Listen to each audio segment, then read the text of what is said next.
That's runway 27 out there. Magnetic heading 270 degrees, rounded to the nearest 10. FAA rules. Advisory Circular 150/5340-1L, Section 2. I know what a runway number is, Walter. Do you? Because you once tried to land on a taxiway. That was 40 years ago, and there was fog. Fog doesn't change the fact that taxiways are yellow and runways are white. You want to do this? Fine. Let's educate these nice people about runways. Properly. With citations? With every citation.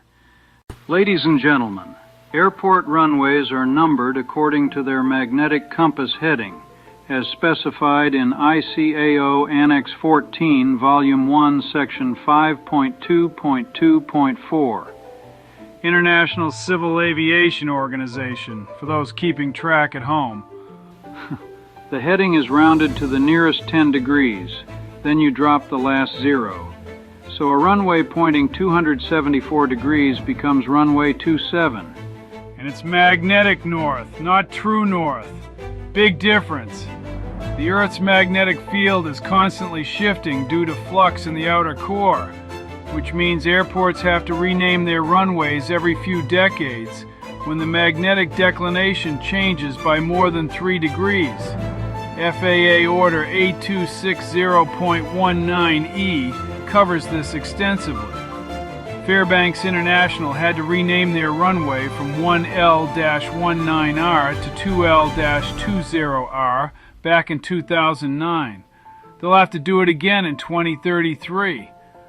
The World Magnetic Model gets updated every 5 years by NOAA and the British Geological Survey, which the FAA uses to keep magnetic variation within 1 degree plus or minus per FAA Order 8260. Would you stop interrupting me? Would you stop being so slow about it? Now then, each runway works in 2 directions, so the opposite end is always 180 degrees different.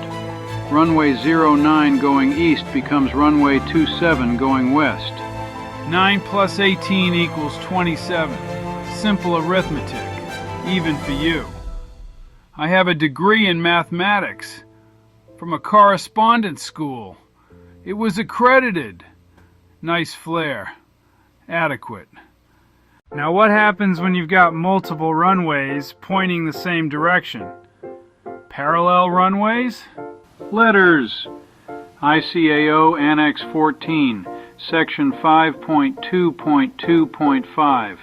Left is L, right is R, center is C. 2 parallel runways get L and R. 3 parallel runways get L, C, and R. But what if you have 4 parallel runways, Frank? Ah, this is where it gets interesting.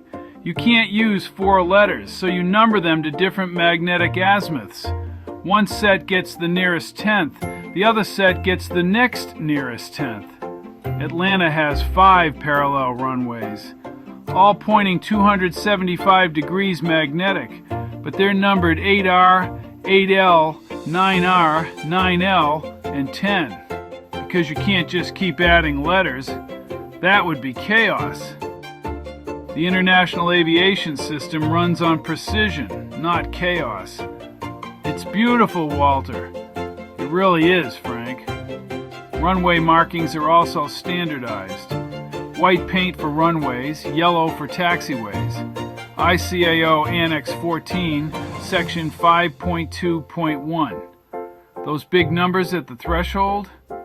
Figure 5-3 in Annex 14 specifies the exact dimensions and proportions.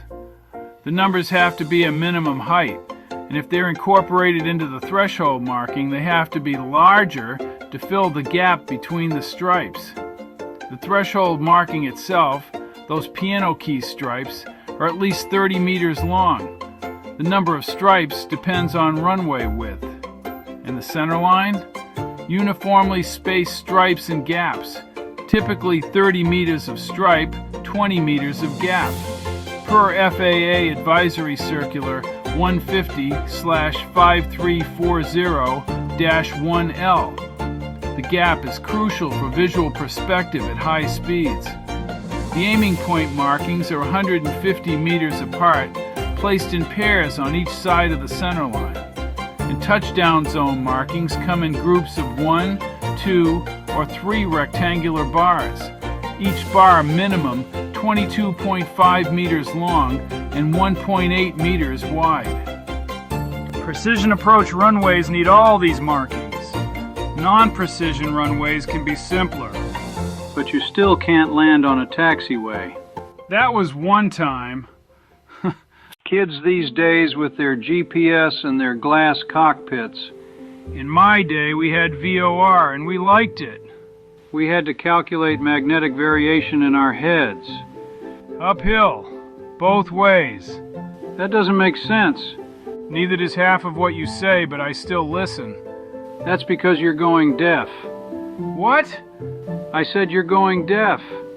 No, I'm not. I can hear you perfectly. Then why are we yelling? Because it's fun. You know, Frank, we've been coming here for 15 years. Every Sunday. Watching the planes. Arguing about regulations. You ever miss it? Every single day. You? Every single day. That's runway 09. Magnetic heading 090 degrees. Per ICAO Annex 14, Volume 1. Beautiful piece of engineering, a runway. Regulated down to the centimeter. As it should be. As it must be. Same time next week? Wouldn't miss it. I'll bring the citations. I'll bring the corrections to your citations. You're insufferable. Takes one to know one. Hey, Frank. Yeah? That landing in the fog. We've all been there. Thanks, Walter. The taxiway was poorly marked anyway. I checked the regulations afterward. You did not. Advisory Circular 150/5340-18D, Section 3. Taxiway centerline markings must be enhanced when confusion is possible. That airport was non-compliant. You researched my worst moment? For 40 years I've been building my case. You magnificent, obsessive lunatic. See you next Sunday, Walter. See you next Sunday, Frank.